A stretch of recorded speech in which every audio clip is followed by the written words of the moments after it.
Assalamualaikum warahmatullahi wabarakatuh. Kami dari kelompok obat nyamuk akan mempresentasikan hasil rancangan kami yang berjudul Desain Prototype Sistem Informasi Pemesanan dan Manajemen Operasional Kafe. Sebelumnya perkenalkan nama kelompok kami. Yang pertama ada Doni Prasetya dengan NPM 028, Ibnu Aditya Fasa dengan NPM 037, Cipta Luki Effendi dengan NPM 026, dan Muhammad Hilal Mustafa dengan NPM 055. Pertama-tama akan saya jelaskan mengapa sistem ini penting.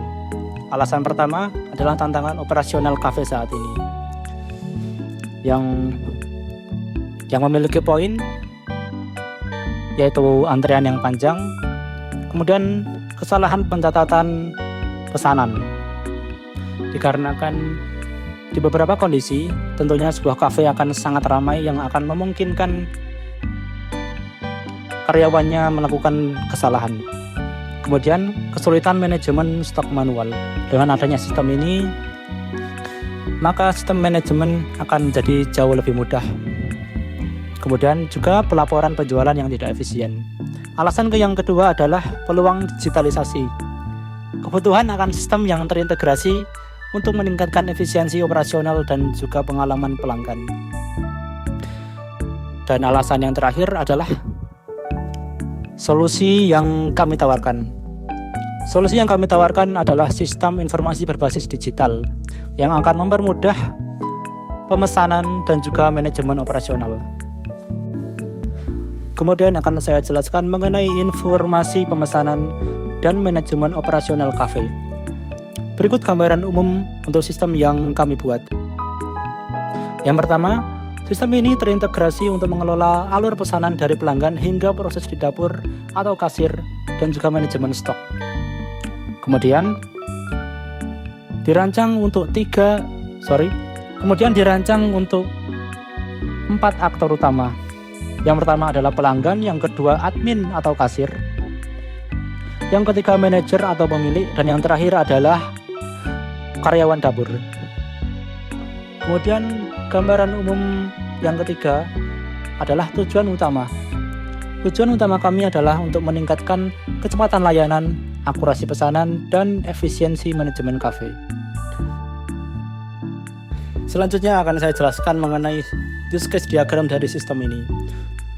Pertama-tama akan saya sebutkan aktor yang ada di dalam sistem ini. Yang pertama adalah pelanggan, yang kedua adalah kasir, yang ketiga adalah manajer, dan yang terakhir adalah karyawan dapur. Pertama-tama, pelanggan akan berinteraksi langsung untuk melakukan pemesanan kepada kasir. Kemudian, kasir akan menerima dan memperbaharui status pesanan. Kemudian, manajer akan bertugas untuk mengelola stok, akan mengelola karyawan, dan juga melihat laporan penjualan. Kemudian, karyawan dapur akan terkait secara langsung dengan penerimaan daftar pesanan.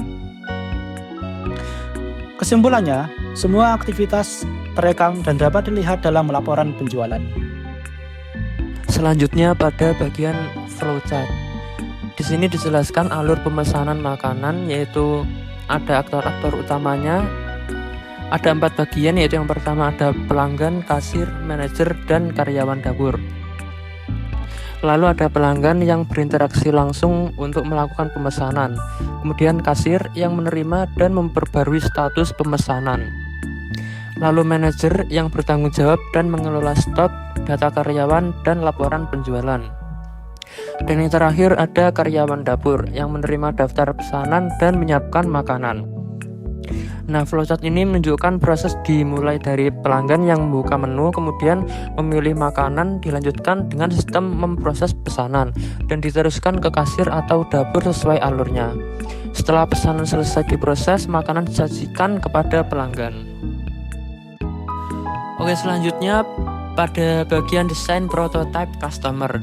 Website ini merupakan prototipe sistem pemesanan makanan secara mandiri oleh pelanggan. Pelanggan dapat memilih menu, menentukan jumlah pesanan, memilih metode pembayaran, ada tunai, QR atau transfer, lalu mengkonfirmasi pesanan untuk mendapatkan makanan yang dipesan. Desainnya mendukung efisiensi dan kenyamanan pemesanan tanpa interaksi langsung dengan kasir. Nah, maksudnya sendiri, desain prototipe ini ditampilkan antar muka website yang digunakan oleh pelanggan untuk memesan makanan secara mandiri. Untuk pelanggan bisa melihat daftar menu, menentukan jumlah pesanan, memilih metode pembayaran seperti tunai, QR, atau transfer, dan terakhir mengkonfirmasi pesanan.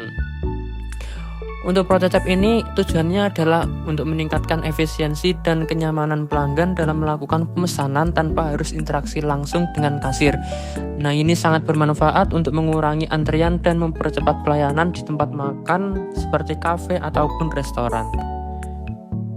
Hubungan dengan use case, slide ini menjelaskan alur interaksi pengguna pada aplikasi pemesanan yang berkaitan langsung dengan use case yang sudah dirancang. Prosesnya dibagi menjadi 3 langkah. 1. Memulai pilih menu, memasukkan jumlah pesanan. Pengguna memulai dengan memilih menu makanan yang tersedia dan menentukan jumlah pesanan. Ini mencerminkan fungsi utama halaman awal pada website. 2. Pilih pembayaran, tunai, kris atau transfer. Website ini menyediakan beberapa metode pembayaran, baik digital manual. Ini mendukung fleksibilitas dalam transaksi sesuai dengan diagram alur sistem. 3. Konfirmasi pesanan. Berikan makanan dan selesai. Setelah pembayaran dilakukan, sistem akan mengonfirmasi pesanan selanjutnya. Pesanan disiapkan dan diserahkan kepada pelanggan. Langkah ini menggambarkan proses akhir dari sistem pemesanan tersebut. Kemudian, desain prototype admin. Di slide ini menunjukkan tampilan antarmuka atau UI dari sistem admin restoran. Website ini dibuat untuk memantau, mengelola, dan memproses pesanan pelanggan secara real-time. Admin dapat melihat detail pesanan masuk, status pembayaran, jumlah pendapatan, jumlah pesanan baru. Tujuan ini adalah membantu admin dalam mengatur proses penyajian makanan dengan efisien dan cepat. Selanjutnya, di sini saya menjelaskan fitur pesanan masuk. Fitur ini digunakan oleh kasir untuk menerima daftar pesanan yang masuk dan mengupdate status pesanan. Semua proses ini dilakukan melalui dashboard kasir yang sudah disediakan di website. Selanjutnya ada fitur kelola stok. Fitur ini diakses oleh manajer dan digunakan untuk mengatur ketersediaan barang. Semua pengelolaan stok dilakukan dari halaman manajemen stok yang juga ada di sistem. Berikutnya adalah fitur kelola karyawan. Fitur ini digunakan untuk mengatur data karyawan seperti nama, jabatan, dan status aktif. Semua pengelolaan dilakukan melalui halaman khusus karyawan. Dan yang terakhir, di bagian ini adalah fitur laporan penjualan. Fitur ini digunakan oleh admin untuk melihat laporan transaksi atau penjualan secara keseluruhan.